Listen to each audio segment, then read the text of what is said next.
Hello बच्चों, चलिए प्रश्न को देखते हैं। प्रश्न है, यदि निम्न द्विघात समीकरणों के मूलों का अस्तित्व हो तो इन्हें पूर्ण वर्ग बनाने की विधि द्वारा ज्ञात कीजिए। तो हमें द्विघात समीकरण दी गई, एक्स का वर्ग घटाव 4ax योग 4a का वर्ग घटाव b का वर्ग बराबर 0। तो प्रश्न को आगे हल करें उससे पहले जो प्रश्न की मुख्य अवधारणा है उस पर विचार करते हैं। तो इस प्रश्न के लिए जो मुख्य अवधारणा है वह हो जाएगी द्विघात समीकरण, अर्थात हम यहाँ पर यह देखेंगे कि द्विघात समीकरण क्या होती है। तो द्विघात समीकरण तो वे समीकरण जो ax का वर्ग योग bx योग c बराबर 0 के रूप में हो, द्विघात समीकरण कहलाती है।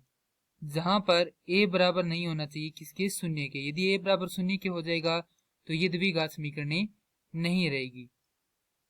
अब समीकरण है x का वर्ग घटाव 4ax योग 4a का वर्ग घटाव b का वर्ग बराबर 0।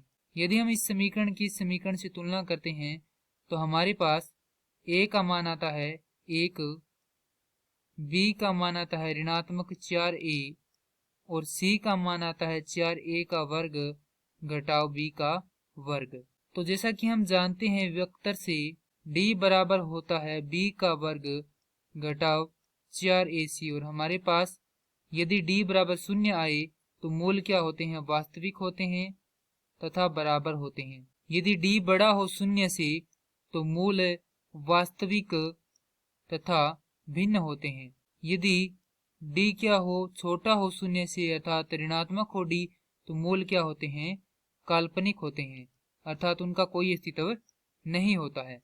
तो यहाँ से d बराबर हो जाएगा b का वर्ग, b है हमारे पास ऋणात्मक 4a तो इसका वर्ग घटाव 4 गुना में 1 गुना में c। तो a का मान है हमारे पास 1 गुना में c का मान है 4a का वर्ग घटाव b का वर्ग।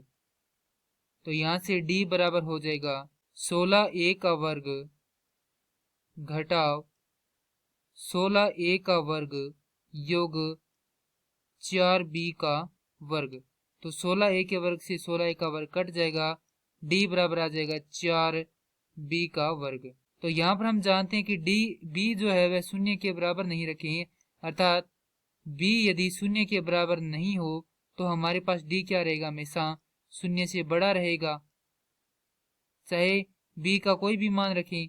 तो यहाँ से हम कह सकते हैं कि जो d है उसके द्वारा जो मूल है वे वास्तविक व भिन्न भी हो सकते हैं, और यदि b बराबर हो किसके, 0 के, तो मूल वास्तविक व क्या हो सकते हैं, बराबर हो सकते हैं, अर्थात मूलों का क्या है, अस्तित्व विद्यमान है। तो हमें यहाँ पर इन्हें क्या करना है, पूर्ण वर्ग बनाने की विधि द्वारा हल करना है। तो समीकरण है x का वर्ग घटाव 4ax योग 4a का वर्ग घटाव b का वर्ग बराबर 0। और जैसा कि हम जानते हैं कि जो x का गुणांक है उसका हमें आधा करके वर्ग करके एक बार जोड़ना होता है और एक बार क्या करना होता है, घटाना होता है।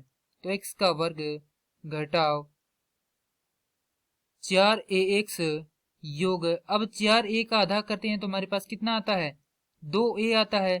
तो 2a का वर्ग घटाव 2a का वर्ग योग 4a का वर्ग घटाव b का वर्ग बराबर 0। तो यहाँ से x का वर्ग घटाव 4ax योग 2a का वर्ग, इसे हल करेंगे तो हमारे पास आएगा घटाव 4a का वर्ग योग 4a का वर्ग घटाव b का वर्ग बराबर 0।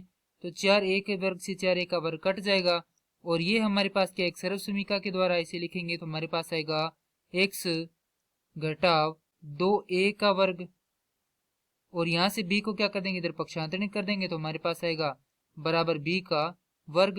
अब हमारे पास यहाँ पर आ चुका है x घटाव 2a का वर्ग बराबर b का वर्ग, दोनों तरफ वर्गमूल करेंगे तो x घटाव 2a बराबर धनात्मक ऋणात्मक b आएगा।